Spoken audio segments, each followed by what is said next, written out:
আজকে আপনাদের জন্য খুবই স্পেশাল একটি ভিডিও নিয়ে চলে এসেছি। আজকে আমি আপনাদের জন্য নিয়ে এসেছি ঢাকার কয়েকটি সুন্দর সুন্দর ঘোরার জায়গা। প্রথমে হচ্ছে আহসান মঞ্জিল চলে আসে, পুরান ঢাকায় অবস্থিত। এটি 19 শতকের মাঝামাঝি সময়ে নির্মিত এবং তখনকার মুসলিম অভিজাত সমাজের জীবনযাপন, সংস্কৃতি এবং ঐতিহ্যের প্রতীক। প্রাসাদটির দুইটি অংশ আছে, আন্দার মহল এবং রংমহল। 1952 সালের পর এটি ধীরে ধীরে জীর্ণ হয়ে পড়ে, তবে বাংলাদেশের সরকার এটি পুনরুদ্ধার করে জাতীয় জাদুঘর হিসেবে রূপান্তরিত করেছে। বর্তমানে আহসান মঞ্জিল দর্শনার্থীদের জন্য উন্মুক্ত, যেখানে নবাব পরিবারের বিভিন্ন নিদর্শন, মূল্যবান শিল্পকর্ম, প্রাচীন আসবাবপত্র এবং ঐতিহাসিক দলিল প্রদর্শিত হয়। আপনারা অনেকেই এগুলো দেখেছেন।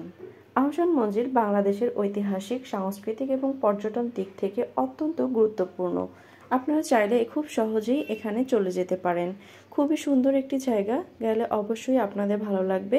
আমি গিয়েছিলাম, আমার অনেক বেশি ভালো লেগেছে, অনেক সময় কাটিয়েছি এখানে। বিশ্বাস করি আপনাদের অবশ্যই এখানে ভালো লাগবে। চলুন চলে যাই আমরা লালবাগ কেল্লাতে। এই জায়গাটাও এত বেশি সুন্দর যে বলার কোনো ভাষা নেই। লালবাগ কেল্লাও বাংলাদেশের রাজধানী ঢাকায় অবস্থিত একটি অসম্পূর্ণ মুঘল দুর্গ, যা মুঘল স্থাপত্য শৈলীর অন্যতম গুরুত্বপূর্ণ নিদর্শন। কেল্লার ভিতরে রয়েছে 3টি প্রধান স্থাপনা: পরিবিবির মাজার, শায়েস্তা খানের বাসভবন এবং একটি বিশাল মসজিদ। লালবাগ কেল্লা ঢাকা শহরের ঐতিহাসিক ও পর্যটন আকর্ষণের জন্য একটি প্রধান কেন্দ্র। এর স্থাপত্য শৈলী, ইতিহাস এবং পরিবেশ দর্শনার্থীদের মুগ্ধ করে। এছাড়াও আপনারা চলে যেতে পারেন জিয়া উদ্যানে, যেটি কিছুদিন আগে চন্দ্রিমা উদ্যান নামে পরিচিত ছিল। জিয়া উদ্যান সবুজ শ্যামলে ভরা একটি সুন্দর একটি উদ্যান। এখানে আপনারা পরিবারবর্গ নিয়ে যে কোনো সময় কাটানোর জন্য চলে যেতে পারেন। অনেকে এখানে পিকনিক করার জন্য চলে আসে। এখানে রয়েছে জিয়াউর রহমানের মাজার, তো এখানে আপনারা অনেকেই ভিজিট করতে পারেন। তো যেহেতু চারপাশটা অনেক বেশি সুন্দর, সবুজ শ্যামলে ভরপুর, এই জন্য আপনারা চাইলে এখানে পিকনিকও করতে পারেন। আমার দেখা হয়ে গিয়েছে, এখানে অনেকবার এসেছি, আমরা অনেকবার পিকনিকও করেছি। তার মধ্যে আরও সুন্দর একটি জায়গা হচ্ছে বোটানিক্যাল গার্ডেন। আমি সত্যি জানি না এখানে কত প্রকারের গাছ আছে, সব ধরনের গাছপালা, সুন্দর একটি লেক, অনেক সুন্দর একটি জায়গা। এখানে এসে মন এমনিতেই ভালো হয়ে যাবে।